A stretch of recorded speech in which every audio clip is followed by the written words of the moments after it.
Bismillahirrahmanirrahim. Alhamdulillahilladzi arsala rasulahu bil huda wa dinil haqq liyuzhirahu 'ala ad-din kullih walau karihal musyrikun. Ashhadu an la ilaha illallah wahdahu la syarika lah wa ashhadu anna sayyidana Muhammadan 'abduhu wa rasuluh. Allahumma salli wa sallim wa barik ala sayyidina Muhammad wa ala alihi wa sahbihi wa man tabi'ahum bi ihsanin ila yaumiddin. Subhanaka la ilma lana illa ma 'allamtana innaka antal alimul hakim. Qala rabbi shrah li sadri wa yassir li amri wahlul 'uqdatam min lisani yafqahu qawli. Rabbi yassir wa la tu'assir, Rabbi tammim bi khair. Rabbana anfa'na bima 'allamtana, Rabbi zidna ilman nafi'a warzuqna fahman wasi'a bi rahmatika ya arhamar rahimin. Allahumma faqihna fid din wa 'allimna at-ta'wil wahdina siratal mustaqim. Rabbi zidna ilman nafi'a warzuqna fahman wasi'a bi rahmatika ya arhamar rahimin. Allahumma amin. Amma ba'd. Qala Allah Ta'ala fi muhkami tanzilih ba'da a'udzu billahi minasy syaithanir rajim. Wa ila madyana akhahum syu'aiba qala ya qaumi i'budullaha ma lakum min ilahin ghairuh qad ja'atkum bayyinatun mir rabbikum fa'awful kayla wal mizana wa la tabkhasun nasa asya'ahum wa la tufsidu fil ardi ba'da islahiha dzalikum khairul lakum in kuntum mu'minin. Kata Allah Subhanahu wa taala, dan kepada kaum-kaum Madian, kepada masyarakat ataupun bangsa Madian yang mana mereka ini adalah merupakan saudara-saudara kepada Nabi Syuaib. Dalam erti kata yang lain, mereka ini adalah merupakan pengikut ataupun kaum yang mana Allah Subhanahu wa taala telah utuskan Nabi Syuaib untuk membentuk dan juga membimbing kaum Madian. Lalu Allah Subhanahu wa taala memerintahkan Nabi Syuaib supaya berkata kepada mereka, ya qaumi i'budullaha ma lakum min ilahin ghairuh.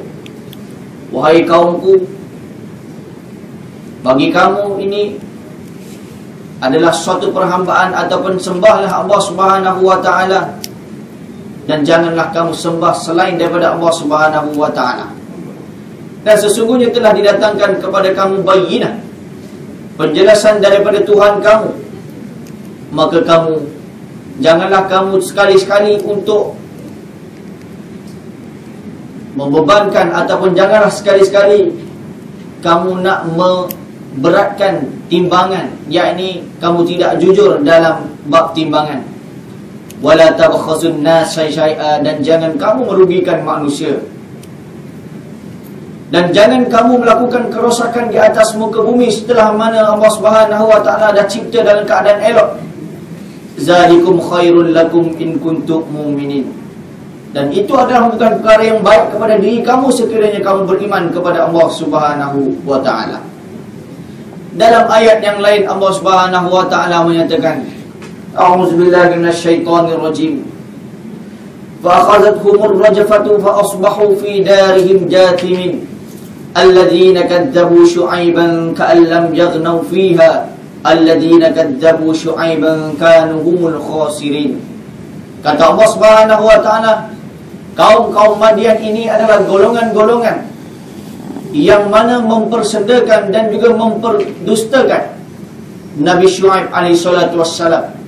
Maka Allah Subhanahu wa taala memberikan suatu azab yang sangat pedih kepada mereka, sehingga dikatakan bahawasanya mereka ini diazab oleh Allah Subhanahu wa taala dengan suara pekikan yang sangat kuat, dan diselamatkan Nabi Syuaib dengan orang-orang yang beriman di kalangan pengikut-pengikut Nabi Syuaib. Muslimin muslimat yang dirahmati Allah Subhanahu wa taala, sebagai permulaan kita pada tengah hari ini, marilah sama-sama kita melihat bagaimana firman Allah Subhanahu wa taala tadi dalam surah Al-A'raf, ayat yang ke-85, Allah Subhanahu wa taala menyatakan mengenai bagaimana Allah Subhanahu wa taala membinasakan kaum Madian, iaitu golongan-golongan pengikut ataupun golongan-golongan seruan dakwah yang diutuskan oleh Allah Subhanahu wa taala kepada Nabi Syuaib alaihi salatu wasalam. Mereka ini kita katakan bahawasanya bijaksana. Karena apa bijaksana? Karena bijak dalam menipu manusia dalam bab timbangan dan juga takaran. Yang mana Allah Subhanahu wa taala mengharamkan jangan kamu cuba untuk membebankan, memberatkan timbangan dalam jual beli. Kerana itu adalah merupakan suatu penipuan yang mana boleh mendapat azab daripada Allah Subhanahu wa taala. Begitu juga Nabi menyebut dalam satu mafhum hadis, golongan-golongan ini telah mengambil riba, mengambil suatu tindakan yang menindas orang, menindas umat manusia, kerana dia telah membebankan, memberatkan timbangan, lalu manusia terpaksa membayar lebih, sedangkan mereka tidak perlu membayar secara lebih. Maka kalau ikut logik dalam ayat ini, Allah Subhanahu wa taala nak menyatakan kebijaksanaan kaum Madian dalam bab urus niaga telah menyebabkan mereka ini mungkar, ingkar kepada Allah Subhanahu wa taala, dan dalam masa yang sama mereka ini telah mendustakan kenabian baginda Nabi kita iaitu Syuaib alaihi salatu wassalam. Maka Allah Subhanahu wa taala memusnahkan mereka ketika itu. Pada tengah hari ini insya-Allah kita akan lihat, adakah ilmu dan juga teknologi yang ada di dalam umat manusia pada hari ini merupakan titik tolak sebagai suatu ukuran untuk menjadi bahagia. Setelah mana sebelum ini kita bahaskan bahawasanya adakah manusia yang mempunyai anak dan juga kekayaan dia boleh dinilai sebagai kebahagiaan, maka kita telah menolak pandangan tersebut dengan menyatakan bahawasanya anak-anak dan juga kekayaan yang tidak dilorong untuk menuju kepada Allah Subhanahu wa taala, dia tidak akan membawa apa-apa bahagia. Dan pada hari ini kita akan teruskan pula bagaimana kebahagiaan yang dinilai hanya dengan kayu ukur ilmu dan juga pengetahuan. Maka adakah mereka-mereka yang mempunyai ilmu dan juga tamadun yang sangat hebat, mereka ini digelar sebagai seorang yang bahagia di sisi Allah Subhanahu wa taala? Allah Subhanahu wa taala menyatakan di dalam surah Al-Isra ayat 85. Kata Allah Subhanahu wa taala, "Wa yas'alunaka 'anir ruh, qulir ruhu min amri rabbi, wa ma utitum minal ilmi illa qalila." Dan mereka bertanya kepada kamu wahai Muhammad mengenai hakikat kejadian ruh. Katakanlah wahai Muhammad kepada mereka, "Ar-ruhu min amri rabbi." Roh ini urusan Tuhanku. Wa ma utitum minal ilmi illa qalila. Dan tidak didatangkan kepada kamu akan ilmu-ilmu tersebut melainkan sikit saja daripada ilmu Allah Subhanahu wa taala. Dalam ayat yang lain Allah Subhanahu wa taala menyatakan, "Ya ayyuhalladzina amanu idza qila lakum tafassahu fil majalis fafsahu yafsahillahu lakum wa idza qila lakum wa idza qila anshuzu fanshuzu yarfa'illahu alladhina amanu minkum walladhina utul ilma darajat wallahu bima ta'maluna khabir." Wahai orang-orang yang beriman, apabila dikatakan kepada kamu, berlapanglah kamu, injaklah sedikit dalam majlis, dan sekiranya kamu injak, kamu memberi ruang kepada orang lain untuk duduk bersama, maka Allah Subhanahu wa taala akan melapangkan urusan kamu. Yarfa'illahu allazina amanu, dan Allah Subhanahu wa taala akan mengangkat orang-orang yang beriman di kalangan kamu, dan juga orang-orang yang didatangkan ilmu di kalangan kamu dengan beberapa darajat. Dan sesungguhnya Allah Subhanahu wa taala Maha mengetahui. Surah Al-Mujadalah ayat yang ke-11.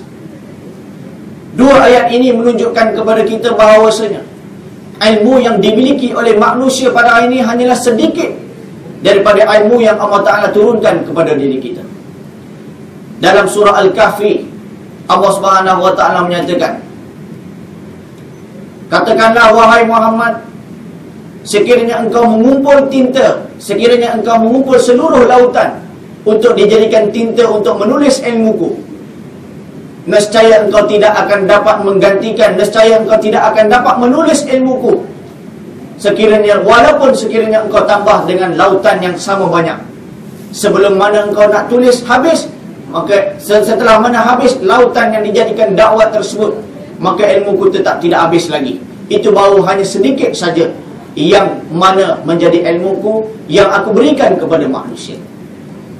Sebab itu para malaikat ketika mana bertanya kepada Allah Subhanahu wa taala, kenapa engkau jadikan manusia sebagai khalifah sedangkan mereka ini melakukan kerosakan dan juga menumpahkan darah, dan dalam masa yang kami malaikat ni yang telah melakukan kebaikan, yang mana sentiasa melaksanakan kebaikan, yang sentiasa mengikut perintahmu, wa yaf'aluna ma tu'marun, kami ini sentiasa mengikut apa yang engkau perintahkan, kenapa tak jadikan kami sebagai khalifah?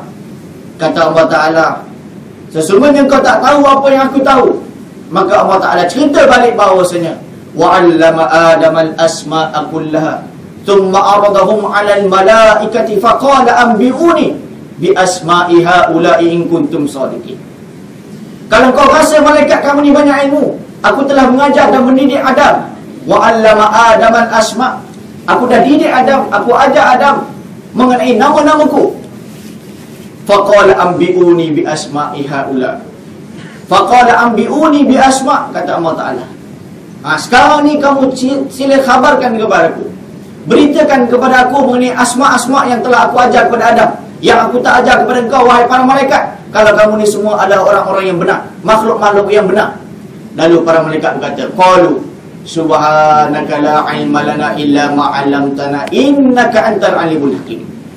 Surrender malaikat ketika itu, Maha suci Tuhan kau, yang mana aku tak ada ilmu, yang kami tidak ada ilmu, melainkan daripada engkau wahai Allah Subhanahu wa taala. Sesungguhnya engkau ini adalah Maha yang bijaksana. Sampai surrender para malaikat mengenai ilmu yang Allah Ta'ala kirimkan. Sebab itu tuan-tuan muslimin muslimat, ayat-ayat yang saya bacakan ini nak menunjukkan kepada kita, ilmu dan pengetahuan yang Allah Ta'ala berikan pada hari ini hanyalah sedikit saja di kalangan ilmu yang Allah Ta'ala ada. Sehingga kan diibaratkan oleh para ulama, ilmu yang Allah Ta'ala kirimkan kepada manusia, ukuran dan kiasannya ialah bagaikan jarum dimasukkan dalam lautan, yang bukannya menitis tetapi yang tinggal di atas jarum itu bawa ilmu Allah Ta'ala. Nak bagi tahu luasnya ilmu Allah Subhanahu wa Ta'ala. Step yang kedua kita nak bincangkan pada ini. Pada hari ini kita lihat bahawa sekiranya ilmu itu, tamadun dan juga pengetahuan adalah merupakan suatu perkara yang dinilai sebagai kayu ukur kebahagiaan, maka pada hari ini kita boleh lihat berapa ramai orang yang ada ilmu tetapi masih tidak beriman kepada Allah Subhanahu wa Ta'ala. Banyak sangat ilmu pun tak guna, tak ada ilmu pun masalah pada hari ini. Kerana ilmu adalah merupakan jambatan untuk mengenal Allah Subhanahu wa Ta'ala. Maka kebahagiaan itu adakah dinilai dengan ilmu dan juga teknologi dan juga pengkajian dan sebagainya? Begitu juga pada hari ini, seorang pujangga barat menyatakan bahawasanya di samping ada dalam pandangan metristik telah mengambil suatu kesimpulan bahawasanya manusia dalam perjuangannya dengan alam sesungguhnya telah mencapai kemenangan dengan senjata pengetahuan, tetapi dalam perjuangan melawan nafsunya sendiri belum mengarah kepada kemenangan, sedang senjata ilmu pengetahuan tidak dapat menolong. Barat hari ini iktiraf bahawasanya ilmu yang ada di dalam diri manusia sangat hebat, tetapi dia tidak boleh mengawal dan juga tidak boleh mengatur hawa nafsunya, yang akhir sekali boleh menjahanamkan dirinya sebagai seorang manusia. Walaqad zara'na li jahannama katsiran minal jinni wal ins lahum qulubun la yafqahuna biha walahum a'yunun la yubsiruna biha walahum azanun la yasma'una biha ulaika kal an'am bal hum adall. Kata Allah Ta'ala, berapa banyak yang telah kami campakkan dalam neraka jahanam di kalangan jin dan juga manusia, yang mana mereka tidak menggunakan sumber-sumber makrifah ataupun sumber-sumber untuk mencapai ilmu. Ada hati tidak mahu mendengar, ada hati tidak mahu memahami, ada mata tidak mahu melihat, ada telinga tidak mahu mendengar. Maka mereka ini, kata Allah Subhanahu wa Ta'ala, adalah orang-orang makhluk-makhluk yang akan dicampakkan di dalam neraka jahanam Dan mereka ini lebih sesat daripada binatang. Kenapa? Kerana jalan ma'rifah, jalan ilmu tersebut tidak diguna pakai seperti mana yang diperintahkan oleh Allah Subhanahu wa ta'ala. Sebab itu tuan-tuan pada hari ini, ilmu tidak boleh mencapai kebahagiaan selagi mana dia tidak digunakan jalan Allah Subhanahu wa ta'ala. Dan dalam ayat yang lain dalam surah Yasin, Allah Subhanahu wa ta'ala menyatakan secara jelas, al-yawma nakhtimu ala afwahihim wa tukallimuna aydihim wa tashhadu arjuluhum bima kasabu bima kanu yaksibun. Kata Allah Ta'ala, hari ini iaitu hari perhitungan, kami akan tutup mulut-mulut kamu. Yang akan bercakap apa dia? Wa tukallimuna aydihim, yang bercakap tangan-tangan kamu ketika itu. Yang menjadi saksi siapa ketika itu? Kaki-kaki kamu menjadi saksi yang akan bercakap dan juga menjadi saksi terhadap apa yang kamu buat di atas muka bumi. Maka pada hari ini ilmu yang ada kalau tidak dapat dinilai dan juga tidak dapat melorong manusia untuk menuju jalan Allah Subhanahu wa ta'ala, maka jadilah suatu ketika nanti di akhirat, anggota badan kecuali mulut akan mendakwa dan juga menjadi saksi di depan Allah Subhanahu wa ta'ala. Ini si fulan ada ilmu, ada pengetahuan, tetapi tidak menggunakan jalan yang sebenarnya. Dialah yang menyebabkan manusia semakin kufur kepada-Mu, wahai Allah Ta'ala. Bukan kita yang cakap, tetapi anggota badan kita yang cakap. Bahkan ilmu pula yang akan menjadi laknat kepada kita pada suatu hari kelak. Ulaika yal'anuhumullah wa yal'anuhumul la'inun, kata Allah Ta'ala, bagi mereka yang menyembunyikan ilmu. Dan demikian orang-orang yang menyembunyikan ilmu tersebut, kata Allah Ta'ala, mereka akan dilaknat dengan seluruh pelaknat-pelaknat. Dan Allah Ta'ala akan melaknat atas ilmu ataupun melaknat dia kerana tidak menggunakan ilmu tersebut. Ini tuan-tuan. Sebab itu ilmu pada hari ini sekiranya dia tidak digunakan di atas landasan agama, dia tak ke mana. Tidak ada nilai sijil dan juga apa-apa anugerah yang kita terima atas dasar ilmu yang ada. Sekiranya diri kita, bahkan ilmu tersebut tidak membawa kepada keimanan kepada Allah Subhanahu wa ta'ala. Diakuinya bahawa hanya agama yang dapat dijadikan kawan dalam perjuangan ini, iaitu melawan pengaruh hawa nafsu.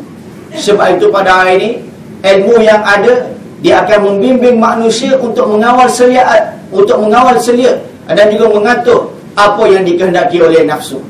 Kalau nafsu kata nak itu, nak ini, nak itu, nak ini, tetapi ilmu kata jangan, wahyu kata jangan, maka nafsu dapat ditundukkan. Itu peranan ilmu agama, peranan wahyu Allah Subhanahu wa ta'ala. Datuk Ustaz, saya ni bidang akademik Ustaz, saya bidang engineering, saya bidang kedoktoran, saya bidang kejururawatan, saya bidang pentadbiran, saya bidang kewangan. Macam mana ilmu ni nak? Sebab saya ni bukannya bidang agama. Semua ilmu-ilmu yang kita belajar pada hari ini, dia akan menentukan kedudukan kita. Bagaimana kita mengurus tadbir. Kalau kewangan, kita tak curi duit. Kalau pentadbiran, kita tak culas dalam pentadbiran. Kalau kedoktoran, kita tak pernah jual MC contohnya, kita tak jual ubat. Benda-benda ini adalah merupakan peraturan bagaimana kejujuran dia tidak menisbahkan batasan-batasan bidang. Kerana kejujuran tersebut antara kejujuran kita dengan Allah Subhanahu wa ta'ala. Bukan maksud ini saya bukan bidang agama, jadi saya bukan bidang itu. Tidak. Iaitu bagaimana bidang kita pada hari ini semuanya ada kaitan dalam agama. Seperti mana pernah saya sebutkan kepada tuan-tuan, ada setengah kadang-kadang manusia ini nak claim mileage punya pasal, pusing roundabout 5-6 kali. Kemudian kalau nak payah-payah sangat, double stand, pusing tayar depan tu banyak kali supaya meter bergerak. Macam-macam ini yang dibuat. Dan tidak ada kemana yang ada dalam ini. Cuma kita nak bagi tahu bagaimana kebijaksanaan manusia.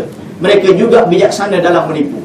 Sebab itu pada hari ini, kalau kita lihat penjenayah-penjenayah ataupun mereka-mereka yang melakukan kerosakan, dia juga bijak.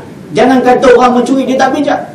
Kerana kita pada hari ini yang katanya bijak, kalau kita tanya macam mana mencuri, entahlah saya. Macam mana dia masuk? Kita dah rasa bijak dah. Tutup pintu, kunci mangga sampai 6 mangga dan sebagainya. Tengok-tengok boleh masuk. Sebab apa? Dia lebih bijak daripada kita. Bijak dia apa? Bijak dia dalam ilmu kecurian. Sebab itu Allah Ta'ala kata, Allah Subhanahu wa ta'ala kata apa? Sekiranya kamu tak tahu, tanyalah orang yang lebih tahu. Fas'alu ahla zikri in kuntum la ta'lamun. Tanyalah orang yang lebih tahu kalau kamu tak tahu. Hari ini kita bukan bidang pencurian, bidang kecurian. Tanya orang yang mencuri. Kenapa? Dan macam mana dia boleh curi? Pengalaman saya mengurutkan orang menjadi macam tuan. Tabung yang tuan-tuan pakai ni, macam mana nak curi? Ada setengah-setengah orang hari ini, kebijaksanaan dia bila pergi bazar Ramadan. Kan kita beli ayam percik, dia ada kepit tu. Macam mana tuan-tuan ni buat? Dia beli ayam tu, kemudian dia cabut. Kita nak kata bukan dia beli ayam lah, nak kata buluh tu dia ambil, dijadikan sebagai chopstick. Dia tarik duit satu demi satu. Ini kaedah pertama. Ini ilmu juga ni tuan-tuan. Kaedah kedua, ambil kayu ataupun membaris, letak swinggam kat belakang, cucuk tarik, cucuk tarik. Bukan tak jadi. Surau saya dah kena dah tahun lepas, beribu habis.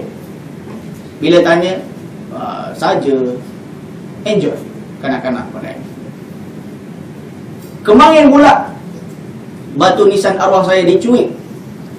Baru nak pasang di kubur Kampung Bangkong, kena curi pula. Batu nisan pun ini orang curi tuan-tuan. Dia curi pun dia bijaksana. Dia curi, dia tak akan angkat pikul depan orang ramai. Kantoi nanti. Tetapi nak bagi tahu, mereka bijak seperti mana kita pada hari ini, tetapi kebijaksanaan mereka tidak diguna pakai mengikut landasan yang telah digariskan oleh Allah Subhanahu wa ta'ala. Sebab itu pada hari ini, kebijaksanaan semakin lama semakin tinggi, dan sekiranya tidak didasari dengan iman, kejahilan dia juga akan semakin lama semakin tinggi. Teringat pesan tok guru saya, seorang guru mantik yang mengambil ilmu di Iraq pada suatu ketika dahulu, Al-Fadhil Ustaz Mukhtar. Suatu ketika dahulu dia menyatakan mengenai bagaimana kejahilan manusia semakin tinggi mengikut keilmuannya sekiranya iman tidak digunakan. Dia seorang yang Jawa tuan-tuan. Dia kata orang hari ini belajarnya ilmu tinggi-tinggi, bodohnya melantun-lantun. Sebab bila tinggi semakin jahil, bila tinggi semakin jahil. Bila dilontarkan kebodohannya, dia kata lantunan dia juga akan menjadi tinggi. Satu kaedah mantik yang nak bagi tahu bahawasanya semakin tinggi ilmu manusia, semakin tinggi kejahilan sekiranya tidak digunakan dengan keimanan. Sebab itu tuan-tuan, bahaya. Allah Ta'ala letakkan dalam Al-Quran, Allah Ta'ala kata, aku akan laknat orang-orang macam ni. Sebab apa? Tak guna ilmu untuk jalan keimanan kepada Allah Subhanahu wa ta'ala. Yang terakhir kata pengarang, kalau begitu di manakah kebahagiaan kalaulah tidak ada pada ilmu? Kebahagiaan sebenarnya, kata pengarang, terletak di dalam diri manusia itu sendiri. Kata Nabi SAW, sesungguhnya di dalam diri manusia ada mudghah, ada segetul daging. Iza salahat jasadu kullu, wa iza fasada jasadu kullu, ala wahya al-qalb. Al-Qamangkal sallallahu alaihi wasallam. Ketahuilah wahai manusia, dalam diri manusia ada seketul daging, segumpal darah, yang mana kalau elok darah tersebut, daging elok tersebut, maka akan seluruh jasadnya akan elok. Kalau rosak daging tersebut, rosak jasad tersebut, maka akan rosaklah jasad tersebut. Apakah dia?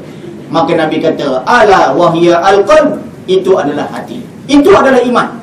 Maka sebab itu kriteria yang diletakkan di sini, kebahagiaan duduk kat dalam innallaha la yughayyiru ma biqaumin hatta yughayyiru ma bi anfusihim. Sesungguhnya Allah Ta'ala tak akan mengubah nasib seorang, melainkan kita yang mengubah nasib diri kita sendiri. Bahagia bukan dalam harta yang banyak, bukan dalam kekuasaan dan kemuliaan, bukan dalam memperoleh berbagai macam kesenangan, berpeleseran dan kemewahan, bukan pula dalam ilmu pengetahuan tentang kebendaan. Kebahagiaan itu suatu perkara yang dinamakan sebagai abstrak, yang boleh dinilai dan dinisbahkan hanya melalui lisan iman, yang dimana tidak dapat dilihat dengan mata kasar, tidak dapat dihitung dengan jumlah angka dan juga sebagainya, tidak dapat disimpan di dalam suatu tempat, tidak dapat dibeli dengan wang ringgit, sama ada dolar dan juga sebagainya. Kerana kebahagiaan itu adalah bukan suatu perkara yang dirasakan oleh manusia itu sendiri di dalam batinnya sendiri. Kalau tuan-tuan ingat lagi misalan saya pada hari ini, orang yang makan ikan kering lebih bahagia daripada orang yang makan selain daripada ikan kering. Makan daging teringat, darah tinggi. Makan lebih kambing teringat, darah tinggi. Makan itu teringat, diabetes. Makan itu teringat, jantung. Sebab apa? Kebahagiaan bukan dinilai dengan makanan. Kerana kebahagiaan itu dinilai dari segi makanan, dari segi keberkatan rezeki tersebut. Maka sebab itu tuan-tuan muslimin muslimat yang dirahmati Allah Subhanahu wa taala, pengarang akan menyebutkan nanti bahawasanya kebahagiaan manusia itu adalah merupakan satu kebahagiaan, kegembiraan yang dinilai bahawasanya semakin lapang dirinya untuk melaksanakan keimanan dan juga pengabdian kepada Allah Subhanahu wa taala. Saya tutup kuliah kita pada malam ini, pada tengah hari ini insya-Allah tuan-tuan, dengan satu hadis yang diriwayatkan oleh Nabi sallallahu alaihi wasallam. Ajaban li amril mukmin. Kata Nabi sallallahu alaihi wasallam, aku kagum dengan urusan orang mukmin. Iza asabathu sarra, iza asabathu sarra syakara, wa iza asabathu darra sabara, fakana khairul lah.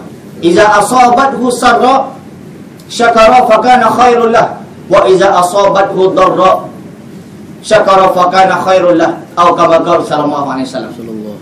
Nabi kata apa tuan-tuan? Aku pelik, aku kagum dengan urusan orang mukmin ini.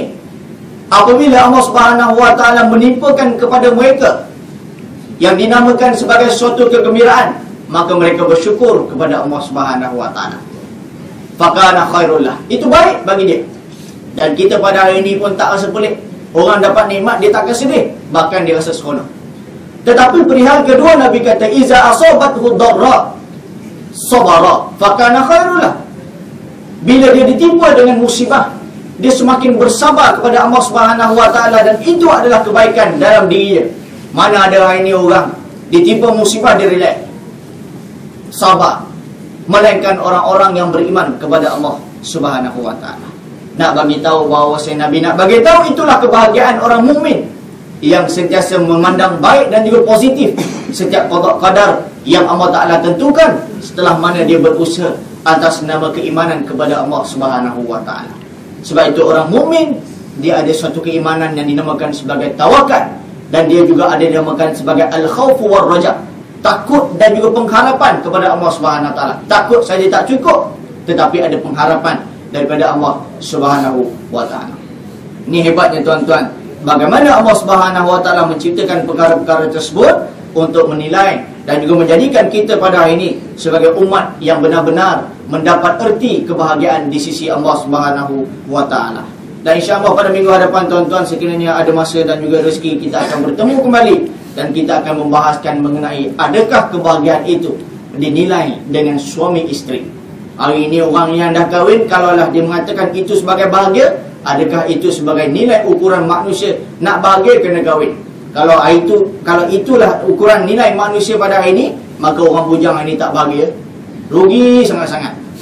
Ataupun orang yang tidak beristeri pada hari ini, rugi sangat-sangat. Ataupun orang yang tidak bersuami, rugi sangat-sangat. Maka kita akan lihat perbahasan tersebut pada minggu depan insya-Allah taala, dan bermohon kepada Allah Subhanahu wa taala moga pada hari ini dan akan datang kita akan mendapat kebahagiaan di sisi Allah Subhanahu wa taala, kebahagiaan yang hakiki. Aku qouli hadza wa astaghfirullahal azim li wa lakum wa lisairil muslimin wal muslimat fastaghfiru innahu huwal ghafurur rahim. A'udzu billahi minasyaitonir rajim. Bismillahirrahmanirrahim. Alhamdulillahirabbil alamin wassalatu wassalamu ala asyrafil anbiya'i wal mursalin sayyidina Muhammadin wa ala alihi wa sahbihi ajma'in. Allahumma ij'alna minal ladzina yastami'una al-qawla fayattabi'una ahsana. Allahumma arzuqna hubbaka wa hubba man yuhibbuk waj'al hubbaka ahabba ilayna minal ma'il barid. Rabbana atina fid dunya hasanah wa fil akhirati hasanatan wa qina adzaban nar. Wa sallallahu ala sayyidina Muhammadin nabiyil ummi wa ala alihi wa sahbihi wa baraka wasallam. Walhamdulillahi rabbil alamin. Tasbih kafarah dan juga suratul Asy. Subhanakallahumma wa bihamdika asyhadu an la ilaha illa anta astaghfiruka wa atubu ilaik. Bismillahirrahmanirrahim. Wal 'asri innal insana lafi khusr illa alladziina aamanu wa 'amilus shalihaat wa tawaasaw bil haqqi wa tawaasaw bis sabr. Wa sallallahu ala sayyidina Muhammadin wa ala alihi wa sahbihi wa baraka wasallam. Walhamdulillahirabbil alamin. Assalamualaikum warahmatullahi taala wabarakatuh.